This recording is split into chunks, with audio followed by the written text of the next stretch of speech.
بسم اللہ الرحمن الرحیم. السلام علیکم. جیسے آپ کو پتہ ہوگا میں ابھی بھارت سے واپس آیا ہوں. شنگھائی کوآپریشن آرگنائزیشن کا اٹینڈ کرنے کے لیے ہم وہاں گئے تھے.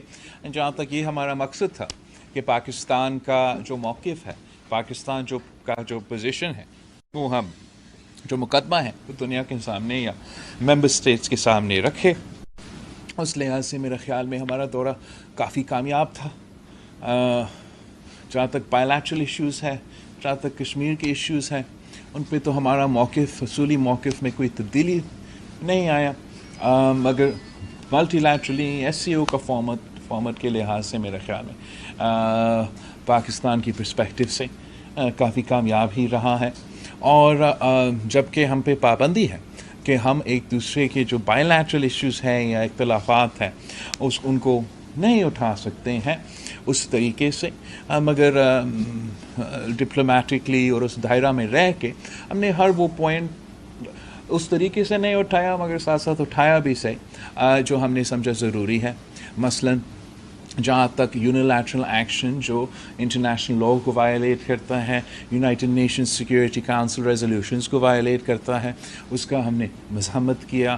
وہاں ہم نے اپنا اسٹیٹمنٹ میں پوائنٹ آؤٹ کیا کہ یہ تو یونیلیٹرلی بھی جو یونیلیٹرل ایکشن تھا ایک طرف بائیلیٹرل ایگریمنٹس کا خلاف ورزی ہے, انٹرنیشنل لاء کا خلاف ورزی ہے, اور ایس سی او کے آبجیکٹیوز کے خلاف ہے. جہاں تک دہشت گردی ہے, ہم نے وہ میتھ جو مسلسل خاص طور پہ بھارت میں بی جے پی کا کوشش رہا ہے یا آر ایس ایس کا کوشش رہا ہے کہ دنیا بھر کے سارے مسلمان کو دہشت گرد قرار دیں. اگر وہ مسلمان بھارت میں رہتے ہیں تو ان کو بھی دہشت گرد قرار دیتے ہیں, اور کوئی پاکستانی نظر آتا ہے تو ان کو بھی وہ دہشت گرد قرار دیتے ہیں. اس مت کو توڑنے کی کوشش کی گئی. اور میرا خیال میں جب شہید محترمہ بینظیر بھٹو ان کے بیٹا ان کے سامنے بیٹھتا ہے تو جتنا وہ اس قسم کے الزامات لگانے کی کوشش کرے وہ اتنا ہی کافی ہوتا ہے ان کو اس ٹاپک پہ اس لحاظ سے جواب دینے کا. میں تو حیران ہوا, اس لیے آپ سب کو پتہ ہے کہ پاکستان پیپلز پارٹی کہ ہم تو پروونشل لیول پہ بھی اور نیشنل لیول پہ بھی ہمارا جو ہندو پاکستانی کینڈیڈیٹ ہے وہ جنرل الیکشنز میں پاکستان پیپلز پارٹی کے ٹکٹ پہ لڑ کے صوبائی ممبرز بھی بنتے ہیں, صوبائی وزیر بنتے ہیں, نیشنل اسمبلی کے لیے بھی لڑتے ہیں, تو وہاں بھی منسٹر آف اسٹیٹ بن جاتا ہے. میں حیران ہوا, مجھے پتہ چلا کہ پورا بی جے پی, پورا بھارت چاہے دنیا بھر کا سب سے بڑا مسلمانوں کا اقلیت کا پاپولیشن ہے, اور بی جے پی کی طرف سے نہ ان کا اپر ہاؤس میں اور نہ ان کا لوور ہاؤس میں ایک مسلمان ہے. تو میں یہ چیز دیکھ کے حیران بھی ہوا, خوش ہوا کہ مجھے یہ موقع ملا کہ میں بھارت کا میڈیا سے بھی گفتگو کریں. اس لیے اگر ہم جو بھی آپ کا خیال ہوگا آر ایس ایس کے بارے میں, ہندوتوا کے بارے میں, بی جے پی کے بارے میں, آپ نے اپنا کمیونیکیشن بھارت کے عوام کے ساتھ رکھنا ہے. تو میرا خیال میں بھارت کے میڈیا کے ساتھ انگیج کرنا, ہمیں یہ بھی موقع ملا کہ وہ جھوٹ جو پروپیگنڈا بھارت کے عوام کو کھلایا جاتا ہے اس کو بھی ایڈریس کرنے کا موقع ملا. تو اوور آل اس لحاظ سے, ملٹی لیٹرل کے لحاظ سے, ایس سی او کا لحاظ سے, اپنا مقصد, اپنا موقف سامنے رکھنے کے لحاظ سے بہت ہی کامیاب رہا. میں جانتا ہوں کہ کافی ایسے لوگ تھے جو امید رکھے بیٹھے تھے کہ بائی لیٹرل ریلیشنز میں کوئی بہتری اس سے آئے, مگر نہ ہمارا جانا کا مقصد یہ تھا. پاکستان کا اصولی موقف آج بھی وہی ہے کہ جب تک بھارت 5 اگست 2019 کا یونیلیٹرل اللیگل ایکشنز کشمیر میں وہ ریورس نہیں کرتے ہیں, ہم میننگ فل ڈائلاگ میں انگیج نہیں کر سکتے. اور یہی وجہ تھا کہ میں نے کسی موقع پہ بھی نہ ان کا وزیر خارجہ یا وزیر اعظم سے ملاقات کا درخواست کیا تھا, مگر میں نے جو بھی باقی سارے ایس سی او ممبرس ہیں ان سب کے جو وزراء خارجہ ہے ان کے ساتھ بھی بائی لیٹرل میٹنگس کیا. اور آج میں آپ کے پاس ہوں, یہ پریس کانفرنس کر رہا ہوں, اسلام آباد کی طرف جا رہا ہوں جہاں افغانستان کا انٹرم وزیر خارجہ, چین کا وزیر خارجہ انشاءاللہ تعالی موجود ہوں گے. ہمارا بائی لیٹرل میٹنگس ہوں گے اور ہمارا ٹرائی لیٹرل میٹنگس ہوں گے. تو آپ کا بہت شکریہ. میں میرا سوال صرف ایک یہ ہے کہ آپ کا ایک گئے اب 2016 کے بعد کسی فارن منسٹر کا یہ دورہ ہے بھارت کا، ایک آپ کا ایک سافٹ امیج وہاں پر بنا، ایک چیز آئی بھارت کی طرف سے ہوسٹائل رویہ رہا ہے، ماضی میں بھی رہا ہے، اس مرتبہ اس طرح دیکھنے میں نہیں آیا. کیا میسج آپ دے کر آئے ہیں اور کیا میسج آپ لے کر آئے ہیں؟ جہاں تک کیا میسج دینا تھا ہم نے بھارت کے عوام کے لیے، یہ نہ صرف ان کے عوام کے لیے لیکن ہمارے عوام کے لیے بھی یہ میسج ہے کہ خاص طور پہ جو نیا نسل ہے، جو نیا جنریشن ہے، ہم چاہتے ہیں کہ we should not be held hostage by history. اور یہ میرا ایمان ہے، یہ میرا بلیف ہے کہ امن یا peace is our destiny for the people of the subcontinent, for the people of Pakistan and for the people of India. And of course آج نہیں تو کل ایک دن ضرور آئے گا جب ہم وہ ڈیسٹنی حاصل کریں گے. جہاں تک ہمارا اصولی موقف ہے خاص طور پہ کشمیر کے حوالے سے، میرا خیال میں نے فورسفلی بھارت کے سرزمین پہ ان کے میڈیا کے تھرو کشمیر کوز کا ایڈوکیسی کیا. ان کا یک طرفہ جو بیانیہ ہمیشہ ادھر چلتا رہتا ہے. 11 سال بعد ان کو اس کا جو الگ جو دوسرا پوائنٹ آف ویو ہے ان کو موقع ملا کہ وہ بھی سنا جائے. کامران رضی جیو سے چلو صاحب، میرا سوال یہ ہے کہ بھارتی وزیر خارجہ نے آپ کے وہاں سے واپسی پر کافی آپ کے جو اسٹیٹمنٹ تھے اس کو تنقید کا نشانہ بنایا ہے، اور انہوں نے کافی کامنٹ کیا ہے کہ خاص طور پر جو دہشت گردی سے متعلق آپ نے وہاں پر بات کی تھی. تو آپ کیا کامنٹ کریں گے کہ آپ کا تو آپ کہتے ہیں کہ بہت ہی اچھا آپ کا جو بھارت کا یہ دورہ تھا اور جو ایس سی او میں آپ کی شرکت تھی، تو اس کامنٹ پر آپ کیا کہیں گے؟ ایک تو جہاں تک ان کا کامنٹ ہے وہ تو ان کی مرضی ہے کہ وہ کیا کامنٹ دیں گے. میں نے اپنا اسٹیٹمنٹ وہاں دیا، میں نے وہاں سے پریس سے بھی بات کیا، وہ سب کچھ آن دا ریکارڈ ہے. ان کی تنقید میں سمجھتا ہوں کہ اس کے پیچھے ایک انسیکیورٹی ہے. انسیکیورٹی آپ کیوں؟ وہ اس لیے کہ ایک جھوٹا بیانیہ، پروپیگنڈا پھیلایا جا رہا ہے بھارت میں، خاص طور پہ اس جماعت کی طرف سے جس جماعت کا نمائندگی ان کا وزیر خارجہ کرتا ہے. اور اس مت کو، اس پروپیگنڈا کو میرا جانے سے، میرا بات کرنے سے، اپنا موقف سامنے رکھنے سے اس بیانیہ کو ہم توڑتے ہیں. جب وہ یہ امپریشن دینے کی کوشش کرتے ہیں کہ ہر مسلمان دہشت کرتے ہیں تاکہ ان کے اپنے ہاں یہ نفرت پھیلایا جائے اور وہ اپنے انتخابات جیت سکے، وہ اپنے الیکشن جیت سکے. جب ان کا کوشش ہے کہ وہ ہر پاکستانی کو دہشت گرد ثابت کرے، تو جب بلاول بھٹو زرداری ان کے سامنے بیٹھتا ہے، اگر میں کچھ بھی نہ کہوں، ان کا یہ جھوٹا بیانیہ، ان کا یہ پروپیگنڈا ٹوٹ جاتا ہے، جو کہ ایک پرانا ایک سٹیل میرا خیال میں نہ صرف بھارت کے کانٹیکس میں لیکن دنیا بھر میں جہاں جہاں یہ پہلے سے شاید چلتا تھا تھوڑا بہت کہ وہ دہشت گردی کا ماحول ایسا تھا کہ انہوں نے مسلمانوں کو اس چیز کے ساتھ نتھی کر لیا، مگر آہستہ آہستہ اب یہ پرانا ہو گیا ہے. یہ ایسے نہیں چلتا ہے. پورا دنیا نے پہچانا ہے کہ پاکستان کا کیا قربانیاں ہیں، کس طریقے سے ہم ان دہشت گردوں سے لڑتے آ رہے ہیں، کیسے پاکستان کا سب سے زیادہ وکٹمز ہے. کوئی اور ملک آپ جو ہمارے ساتھ اس ایس سی او پہ تھے، ایوری ادر کنٹری، اگر آپ ان کے سارے ممالک کے جو دہشت گردی کے متاثرین ہیں، جو وکٹمز ہیں، ان سارے ممالک کے آپ اکٹھا بھی ملا دیں،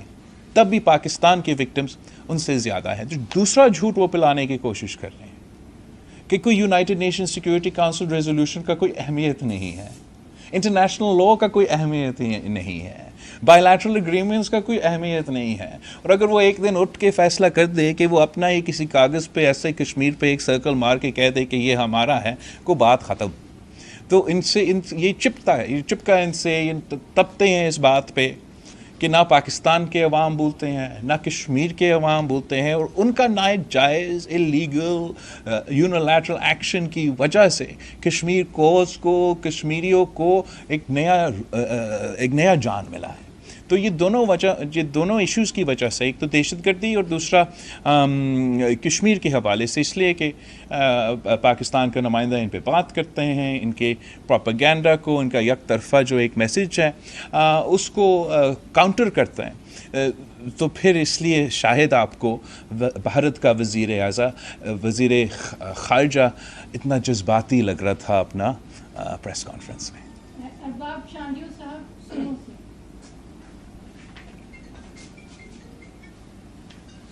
چیئرمین پاکستان پیپلز پارٹی اور وزیر خارجہ پاکستان بلاول بھٹو زرداری صاحب، آپ دنیا کے مختلف ملکوں میں گئے ہیں، لیکن کسی بھی ملک نے آپ کے سر کی قیمت نہیں رکھی اور ہندوستان نے آپ کے سر کی قیمت رکھی ہوئی ہے۔ تو وہاں پر ذوالفقار علی بھٹو کا نواسا اور بے نظیر کا بیٹا خود کو کیسے محسوس کر رہا تھا جو کہ ڈی جی پی نے آپ کے سر کی قیمت رکھی ہوئی تھی؟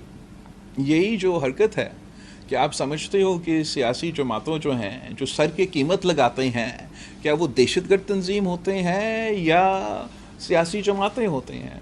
In an ideal world, in a responsible world, in the old India, اگر کسی اور ملک کا وزیر خارجہ پہ سر کے قیمت لگایا گیا ہوتا تو اس کا مذمت کیا جاتا، اس کے خلاف ٹرائل کیا جاتا، مگر ایسے تو آج کا بھارت میں نہیں ہوا۔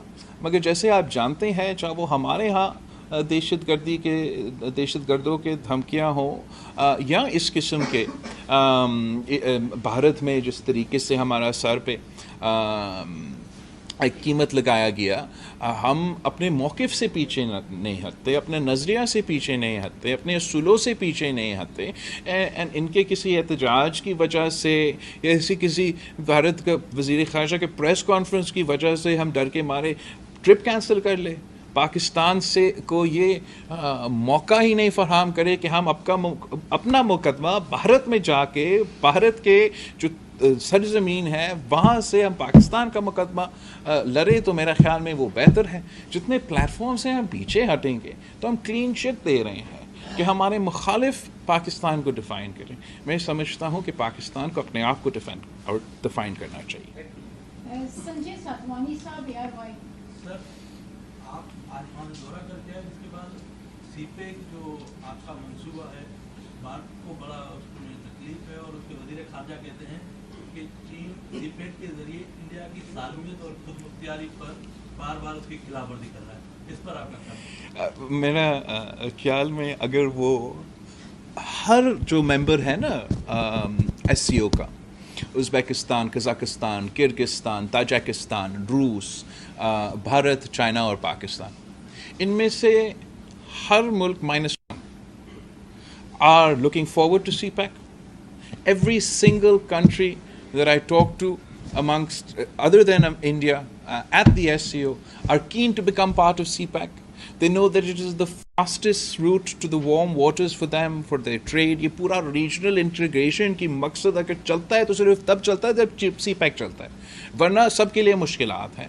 تو جب بھی ہم ایس سی او پہ جاتے، جس سے میں ملتا ہوں وہ نہ صرف سی پیک کی تعریف کرتے ہیں، وہ ہمیں بتاتے ہیں کہ کتنا دلچسپی ان کے ہاں یہ ہے کہ وہ خاص طور پہ وہ سینٹرل ایشین ممالک کہ وہ اس سی پیک کا حصہ بنے۔ سارا central Asia land lock countries ہیں، ان کا کوئی ایکسیس نہیں ہے پورٹس کے لیے۔ یہ روس کے لیے بھی ایک ایکسیس پوائنٹ ہوگا، ایک ٹرانزٹ ہب بڑھے گا، ترقی ہوگا۔ اس بات کا شاید تکلیف ہے، ان کا سورونٹی کو کوئی بات ہی نہیں آتا ہے اس میں۔ ثاقب راجہ صاحب، وائس آف امریکہ۔ سر، سوال یہ ہے کہ اگر یہ ایک ملٹی لیٹرل فورم تھا اور بائیلیٹرلی ہمارے کوئی اس سے بات چیت نہیں ہو سکتی، تو آپ کے خیال میں ملٹی لیٹرل سطح پر ہماری کیا کامیابیاں ہم سمیٹ کر آئے ہیں؟ سو جہاں تک ہمارا یہ خاص طور پہ یہ جو ملٹی لیٹرل فورم ہے، یہ شنگھائی کوآپریشن آرگنائزیشن ویسے تو 2001 میں بنا تھا، مگر پاکستان اور بھارت 2017 میں اس کے ممبرز بنے، جہاں اس میں سیکیورٹی کا بھی ایلیمنٹس ہے، دوسرے ایلیمنٹس ہے جو سب سے دلچسپی رکھنے مجھے the element with the most potential is that of economic and regional integration. اور اس لحاظ سے ہم سب مل کے اس پہ کام کر رہے ہیں کہ اگر ہم اکنامک انٹیگریشن ہوگا ہمارا تو سارے ممالک کی معیشت کے لیے یہ فائدہ مند ہوگا۔ In the context of our own China-Pakistan economic corridor, but also as a result of the